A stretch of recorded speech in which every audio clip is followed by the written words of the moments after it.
सत श्री अकाल, आदाब और आप सबको हमारा प्रणाम। Zahra, let's start with something that Anon has always taught us. That Anon has always taught us? What is it? अरे बाबा, gratitude. So let's be thankful to everyone. अरे युविका दी, हमारा शो तो अभी स्टार्ट भी नहीं हुआ, नाच खत्म हुआ, इतनी जल्दी थैंक यू क्यों? Because the greatest gift to someone is your time. Because when you give your time, you give a portion of your life that you never get back. Yeah, you are right. So we would like to thank everyone for being present here and giving us the opportunity to showcase our talent. And thank you to everyone for giving us their precious time. चलो शुरू करते हैं. Once upon a time. अरे युविका दी, फिर से once upon a time, थोड़ी Gen Z बात करो, ये बहुत पुराना नहीं हो गया? चलो ठीक है, कैंसिल करते हैं once upon a time. एक समय की बात है. क्या हुआ अब? Never mind, शुरू करो. If time is precious, then it's valuable too. Okay. आओ बच्चों, आज की चर्चा शुरू करते हैं. चलो मुझे एक एक करके बताओ कि तुम सबका मनपसंद सुपर हीरो कौन है? मेरा फेवरेट तो शाहरुख खान है. अच्छा, मेरा फेवरेट तो सलमान खान है. मेरा फेवरेट है अमिताभ बच्चन. हाय भाई मेरा फेवरेट तो विराट कोहली है. अबे वो तो क्रिकेटर है, हीरो थोड़ी है. अच्छा बाबा, पर ये सब तो फिल्म के किरदार है. असली सुपर हीरो तो हमारे आसपास है. अरे रानी दादी, आप ये क्या कह रही हैं? सुपर हीरोज और हमारे आसपास कहाँ? हमें तो आज तक नहीं दिखे. टोपी तो ऊपर कर अपनी, तभी तो देखेंगे. अच्छा, नहीं देखा? चलो मैं दिखाती हूँ तुम लोगों को सुपर हीरो.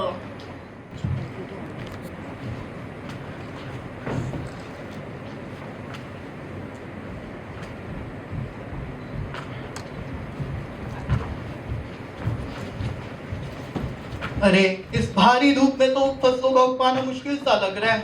और बारिश के मौसम की तो दूर दूर तक खबर ही नहीं है. काश मैं भी जा पाता. क्या कह रहे हो? मेरे जो कुछ कहा सुन भी रहे हो? कुछ नहीं पापा, जल्दी घर चलते हैं. पापा मुझे भूख लगी है. अरे बेटा, तुम्हें पता तो है अभी हमें सारा खेती का खाना गांव वासियों के लिए रखना है. और हमने आज सुबह खा तो लिया था. पापा हम तो सबको खाना ही देते हैं. हमें तो अन्न देवता बुलाया जाता है. बेटा, लेकिन इस देवता के पास ही अन्न नहीं है खाने को. बेटा ऐसा नहीं कहते. ये हमारा धर्म भी है और कर्म भी. हमारा भारत एक ऐसा देश है जहाँ कृषि को सबसे अधिक प्राथमिकता दी जाती है. लगभग 60% की आबादी में हमारे देश में कृषि के रूप में है, जो अपनी मेहनत से इन फसलों को पैदा करते हैं और पूरे राष्ट्र की भोजन की आवश्यकताओं को पूरा करते हैं. My grandfather used to say that once in your life you need a doctor, a lawyer and a policeman. But every day, 3 times a day, you need a farmer.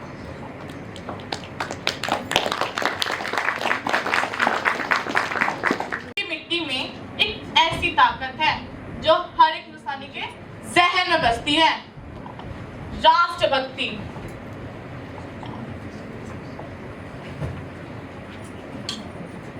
हाय, कितना समय हो गया मुझे अपने बेटे से मिले.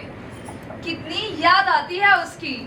कितने साल उसने उन पहाड़ियों पर गुजार दिए. इस बार तो बेचारा दिवाली पर भी ना आ सका.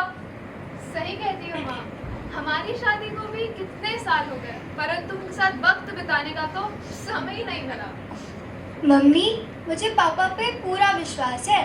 वो आएंगे वापस. मैं उनसे काफी प्रेरित हूँ. बिल्कुल बेटा. अरे कौन है? आ रही हूँ. नमस्ते, सब खैरियत? अरे काका जी, आप आ गए पहाड़ियों से. आप मिले मेरे बेटे पंकज से. कैसा है वो? अभी हम उसी का जिक्र कर रहे थे. कोई चिट्ठी भेजी उसने? अरे काका जी, ये क्या करते हो? कुछ समझ नहीं आ रहा. वो आ गया. आ गया? आ गया? कहाँ है पापा?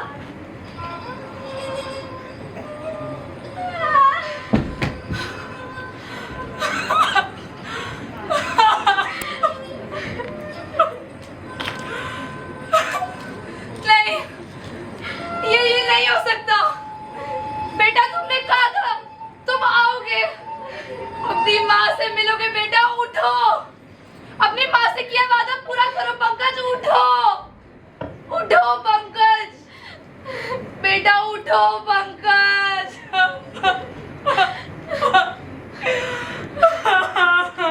तुमने कहा था कि राधा का जन्मदिन धूमधाम से मनाएंगे। ऐसा नहीं हो सकता।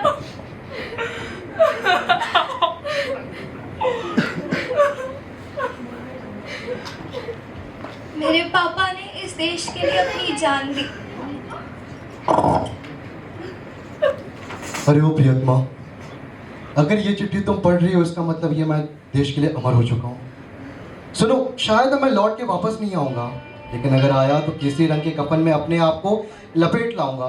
तुम मुझे देख कर रोना मत, बस जो तुम्हारा गर्व है उसे कभी खोना मत। अरे ऐसे मत रो, अगर तुम ऐसे रोगी तो मैं अपने आप को कैसे संभालूंगा। और सुनो, माँ से कहना कि अब दरवाजे पे खड़े होकर मेरा इंतज़ार ना करे, और माँ होकर माँ के लिए शहीद होने से इनकार ना करे। मैंने गली मोहल्ले में काफ़ी वक्त गुजारा है, और सुनो, अब उनके लिए मेरा कफन ही आखिरी सहारा है। कहने को तो मुझ पर पहला हक तुम्हारा है, लेकिन माफ़ करना, अंत में सिर्फ फौजी के लिए उसका वतन ही प्यारा है। तुम अपने माथे से सिंदूर कभी मत हटाना, क्योंकि मरा नहीं हूँ, शहीद हुआ हूँ, तुम्हारे दिल में तो मैं आज भी जिंदा हूँ। माफ़ करना, मैंने तुमसे एक बात छुपाया था। जब मैं 14 साल का था, मैंने देश की मिट्टी से इश्क लड़ाया था। तुम फिक्र मत करना, बस फक्र करना, मैं तुम्हारे साथ हूँ, तुम्हारे पास हूँ। बस उस तिरंगे को देखना जब भी मेरे याद आए, क्योंकि आज भी मैं उसमें आबाद हूँ। मैं मिट्टी की कीमत जानता हूँ, इसलिए तुम्हारे अलावा भी उसे जान मानता हूँ।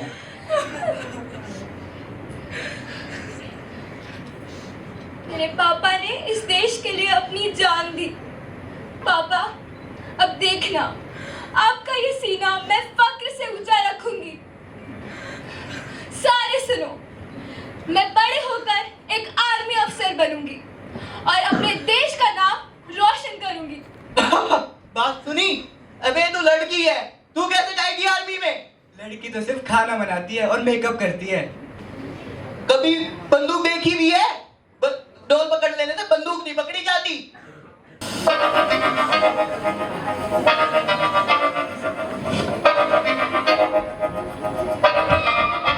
मैं तो बादलों से दूर जाऊंगी, मैं तो अपना ही सुन पाऊंगी।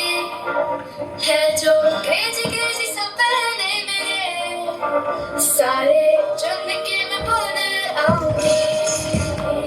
हमारा इस दुनिया की हुई नहीं, मैं अपनी दुनिया बनाऊंगी।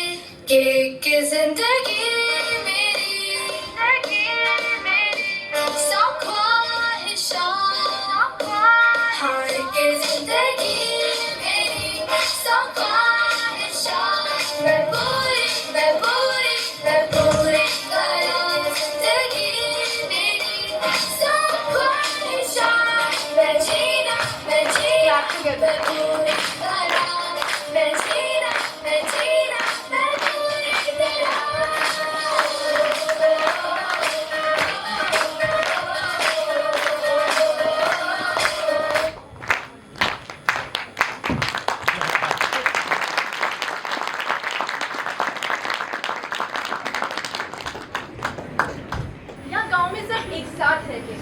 चाहे जो भी, जाओ खेलो अपने दोस्तों के साथ।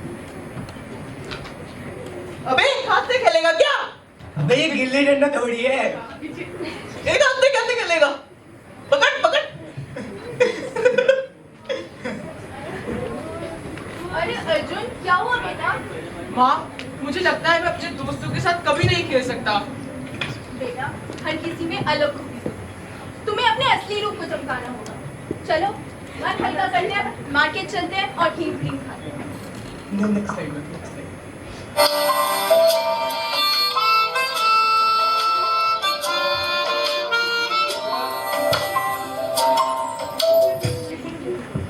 हाँ, कितना अच्छा बजाया इन्होंने। मुझे भी ऐसा ही कुछ करना चाहिए। जरूर बेटा, तुम्हें कुछ नया आजमाने में हिचकिचाना नहीं चाहिए। दीदी, आप ये कौन सा साधन बजा रहे हो? इधर आओ। तुम्हारा नाम क्या है? अर्जुन। अर्जुन, बहुत प्यारा नाम है। अर्जुन, इसे अंग्रेजी में हारमोनिका कहते हैं। बजाना चाहोगे? जी जरूर। ज्यादा कुछ नहीं, बस अपनी सांसों पर काबू रखो। जो मन में गाना आ रहा है उसे महसूस करो, और फिर हारमोनिका भी उसे महसूस करो। बेटा, सुरों की एक अलग ही दुनिया होती है। इनमें खो जाओ और अपनी कहानी सुनाओ।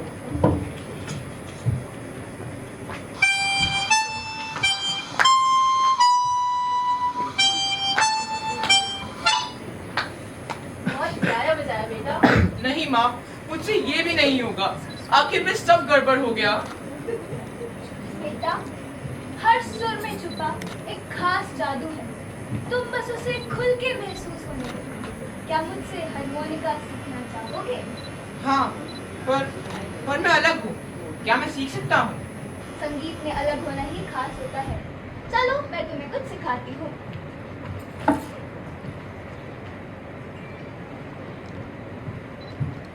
आठ समंदर अपना अंबर खोज ले अब तू अपने दम पर, फूक मार के धूल झाड़ ले छोड़ छाड़ के सब।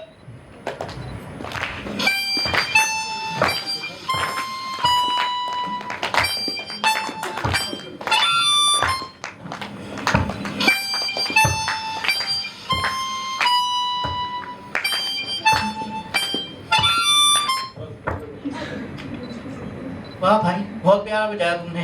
तुमने कहाँ से सीखा? हम गलत थे, तुमने हमें दिखा दिया हर किसी में कुछ खास छुपा होता है।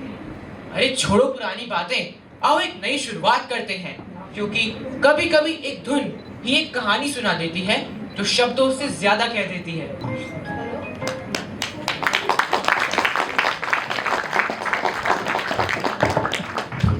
हम सबकी जिंदगी में कोई ना जिसे हम सुनते नहीं, देखते नहीं, लेकिन जब हम एक दूसरे को सुनाते हैं तब हम साथ में खूबसूरत राग बनाते हैं। हर किसी का अलग सुर, अलग धुन, लेकिन एक साथ हम एक प्यारा राग बनाते हैं। वो कहते हैं ना, 100 रागिनियों से बना भारत एक प्यारा राग है। ये कहानी है एक लड़के की जो अपने अलग होने का गम बुलाकर एक नई दुनिया में खो गया, और उसने हमें दिखाया कि हर किसी में छुपा है एक खास जादू है। बस हमें उसे खुलने देना चाहिए। अरे रानी बिटिया, आज मेरी इतनी उदास क्यों है? रानी माँ, मेरे घर में पापा हर रोज मेरी मम्मी को मारते हैं और घर वाले ताई जी, ताऊ जी कुछ नहीं बोलते, सब खामोश रहते हैं। तो मेरी रानी बिटिया तो सियानी है ना, वो तो कुछ बोल सकती है। रानी माँ, मैं अगर कुछ बोलती हूँ तो मम्मी चुप करवा देती हैं, कहती हैं कि आपस की बात है। चलो, तो आज मैं तुम्हें एक और कहानी सुनाती। एक दिन की बात है, पापा घर आए थे। उस दिन उन्होंने थोड़ी सी पी रखी थी और शायद उनके दफ्तर में उनकी किसी से लड़ाई भी हुई थी। घर आते ही वो मेरी माँ से कहते, खाना ला दो। माँ खामोशी से पहले उनके गंदे जूते उतारती और फिर उनके लिए खाना परोसती। खाना चखा ही था कि एक जोर से आवाज आती। क्या है ये? वो आवाज थी प्लेट के जोर से फेंकने की। ये कोई नया नहीं था, ये पहले भी हुआ था। मैं आज फिर सहम गई। दादाजी, दादी जी, ताई जी, ताऊ जी सब कमरों से बाहर आ गए और तभी पापा एक जोर से थप्पड़ मारते, माँ गिर जाती। उस दिन मुझे लगा चलो आज तो कोई तो माँ को बचाएगा, पर सब हमेशा की तरह यह दृश्य देखकर वापस अपने कमरों में चले गए। फिर मैं ही माँ के पास भागती उन्हें बचाने, लेकिन पापा ने तो मुझे भी नहीं छोड़ा। पापा ने अपने उन जिस 2 हाथों से मुझे चलना सिखाया, आज उन्हीं से मुझे चोट पहुंचाई। और पापा ने मुझे इतनी तेज मारा कि मेरा सर दीवार में लगा और मैं बेहोश हो गई। फिर माँ के साथ क्या हुआ क्या नहीं मुझे आज तक नहीं पता, लेकिन जैसे ही मुझे सुबह होश आया मैं देखती हूँ मेरे घर में इतने लोग क्यों हैं। मैं उठ के देखती हूँ मेरी प्यारी सी माँ की तस्वीर पर हाथ टंगा होता है। मैं समझ गई थी कि जिन 2 हाथों को पकड़कर पापा ने मेरी माँ के साथ फेरे लिए थे, आज वही हाथ मेरी माँ के हत्यारे बन गए। शुरुआत एक थप्पड़ से हुई थी और अंत मेरी माँ की अर्थी से हुआ। मैं मानती हूँ पापा की गलती थी, पर गलती सिर्फ उनकी नहीं, गलती मेरी भी थी। गलती उन सब लोगों की थी जो ये देखकर हमेशा चुप रहे और उसे अनदेखा किया। आज लगता है काश मैं ही बोल देती कि माँ चलो यहाँ से चलते हैं, पर पर माँ ने भी तो मेरी कहाँ मानी, ना खुद लड़ी ना मुझे लड़ने दिया, और आज मैंने अपनी माँ खो ली। और पता है ताज्जुब की बात ये है, मेरी माँ हमेशा से मुझे रानी लक्ष्मीबाई की कहानी सुनाती रही, लेकिन कभी वो खूब लड़ी मर्दानी बोलने का तो मौका ही नहीं दिया, और इसलिए अपनी बेटी का नाम भी वो रानी रख गई, क्योंकि उन्हें पता था उनकी बेटी हमेशा अपने लिए लड़ेगी, दूसरों के लिए लड़ेगी, और कभी अपनी माँ जैसे हालात और किसी के नहीं होने दी। और ये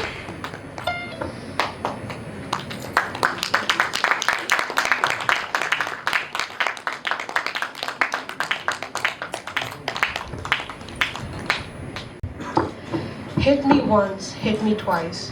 When will it ever suffice? My past, the trauma my father gave me. My present, the life you are showing me. How similar it may seem. My mother, caged then, and now me. But wondering how ironically the situation put us in. The crow you are and my father was, bringing that note to my life and my mother's.